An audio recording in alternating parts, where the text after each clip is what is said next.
Hello everyone, my name is Steph, welcome to Steph's Antics, and today we were talking about my 2025 journal lineup. This includes things that will stay the same, things that will change, and some things I'm going to be tackling a bit differently.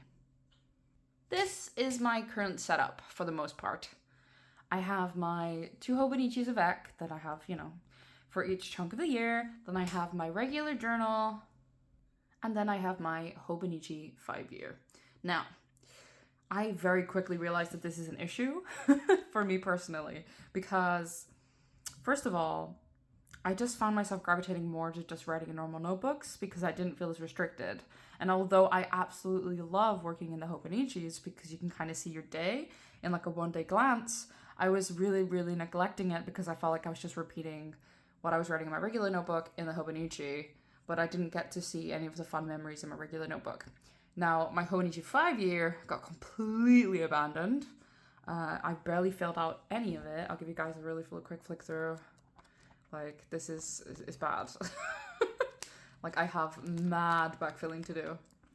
Now, what am I planning to do about it? Okay, so for 2025, I'm changing my setup so that I no longer will have my Hobonichi of X, which is a bit sad. I will miss them, but I think it's for the best.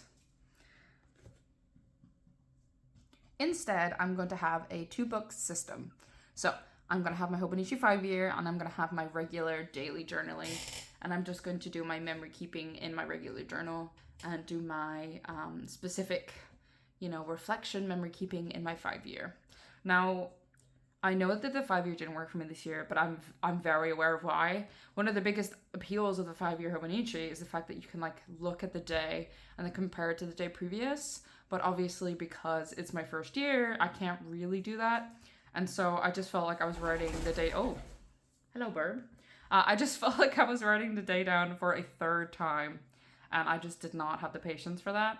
So the ideas for next year is basically that I would focus on doing a daily entry in here, and then look at that daily entry in my previous journals and write down both entries from last year and that year so I can compare the two. And it might be nice to actually analyze them and see exactly what happened that day, instead of just quickly reading through them. So that's the hope. So I that's my plan. This is going to be my January journal. So I've already started setting it up.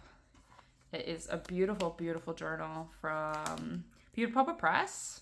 I just did a quick I'll give you guys a mini little sneak peek at the setup. This might be some slight spoilers here, so I'll try to leave a little disclaimer there before. But yes, I've got it all set up. I really like this spread. This is my favorite. With some Hollow Knight stickers, and this is from an artist on Twitter. Again, if you want to know the names, just let me know. I tried to leave the watermarks and those stuff in, right? But my memory's freaking awful, so like I said, if you want to know what anything is from, just ask me and I'll try to find out for you. Now, the rest of the year is this little chunky pile. Woohoo! For February, I'm going to be using this journal, hopefully. Obviously, all of this is subject to change depending on my mood, but I think it's really fun to look through your journal and so you can kind of try to predict what you're going to use for those months. And, who knows, maybe I'll try to stick with it because I made a video. Anyway, I want to use this one.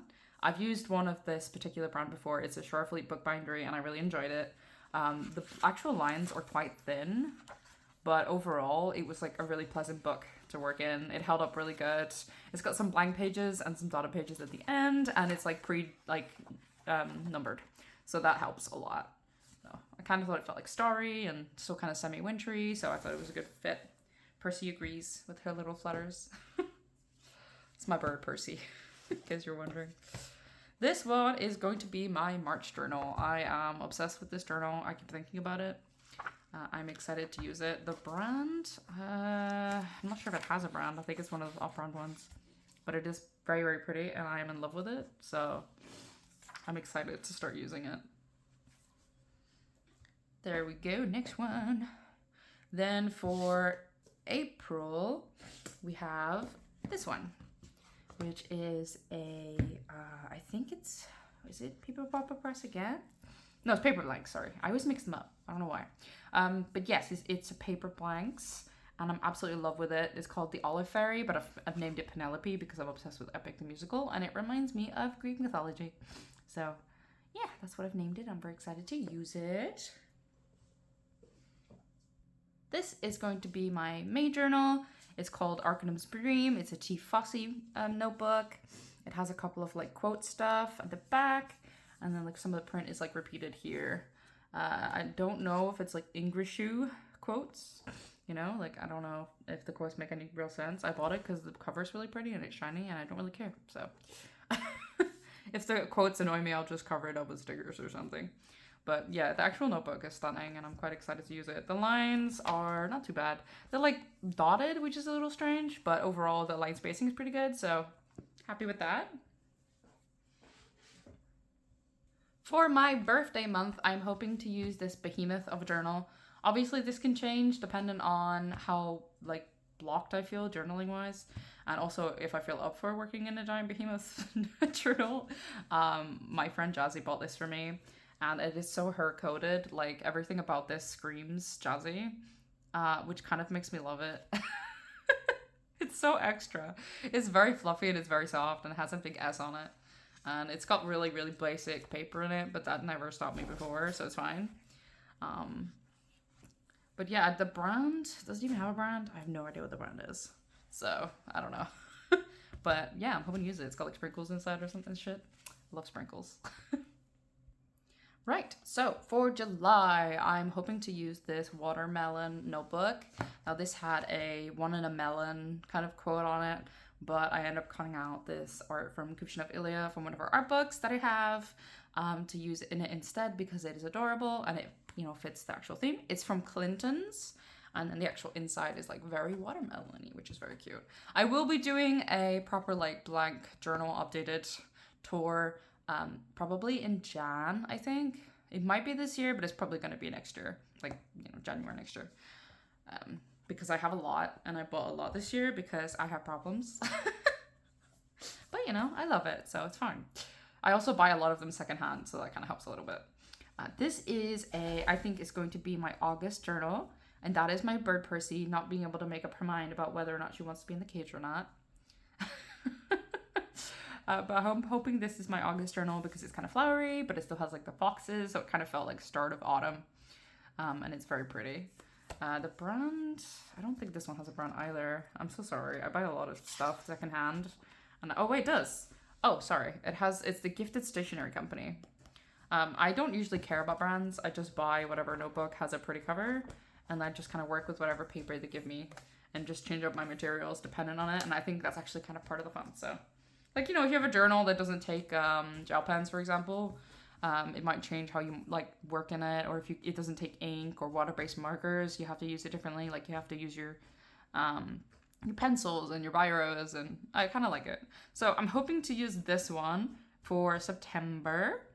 It is a A6. Now, I've never worked in an A6 before, so it's going to be an interesting change. It's going to be the smallest I've ever worked in. I don't usually like A6, but I want to make an exception because I love this one so much. I didn't know it was A6 when I ordered it, but I'm like in love with the cover, and so I feel like I need to try it, you know?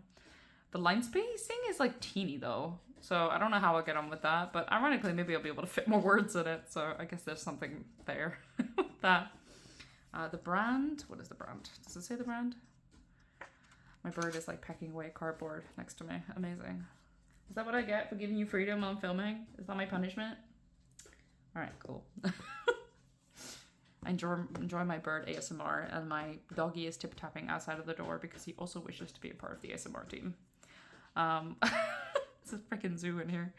Anyway, I got this Nightmare Before Christmas notebook because I love this movie, and obviously I'm going to use it for October. It is a proper Disney branded one. I think I actually found it originally from like Vinted, and then it was sold, and then I had to find it again because I really wanted it. Jack. Oh, that's its name. I named it Jack, obviously. I was like, I started naming all my journals. I'll probably go through that in the blank journal collection video. But obviously I'm going to name this one Jack because, you know, Jack the Skeleton. It's got like this like cute design at the top. It's got a nice little ribbon. It's got this like cute back print, which I really like. And yeah, what is the brand actually? Oh no, I told you already. It's a Disney brand. Happy Peppy. Now to continue the trend, I will be using a blackout journal in November. There's something about November that just feels very blackout journaly. And I did it this year and I thought it might be fun to do it next year. I named this one Athena because it feels very warrior, you know, warrior princess E. Guess I could have called it Xena as well, but there we are. It's just a blackout bullet journal. I got it from Temu because I am trash. I don't know. It's frustrating because I don't want to buy from Temu, but then I try to buy from Vinted and then people are just selling stuff that they bought from Temu cheaper. And so I feel a bit like, oh, you know? So I was like, oh, well, you know what? In that case, I'd rather just spend less money. Because it's the same with Amazon. A lot of the stuff from Amazon is also from there. Those types of sites, you know, Temu, Wish, etc. It's really hard to like get out of it. I don't do it very often, but from time to time, if I really like a design, I'll buy it. Anyway, it's very pretty. And then finally, this one is my December journal. And you might be thinking, why are you using for this for December? This doesn't look very Christmassy. It's because it is, I was going to use it for my January journal. However, La Soleil literally refers to the winter solstice, I think. And so I felt like I had to use it. It's from the Quirky Cup Collective, but I felt like I had to use it for like the winter.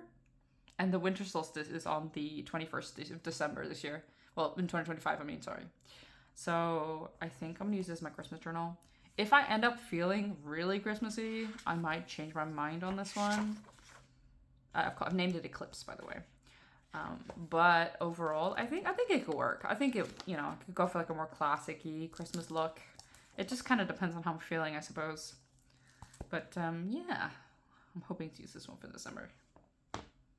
All right, thank you guys so much for watching my hopeful 2025 journal lineup. And I will see you all in the next video. Bye-bye!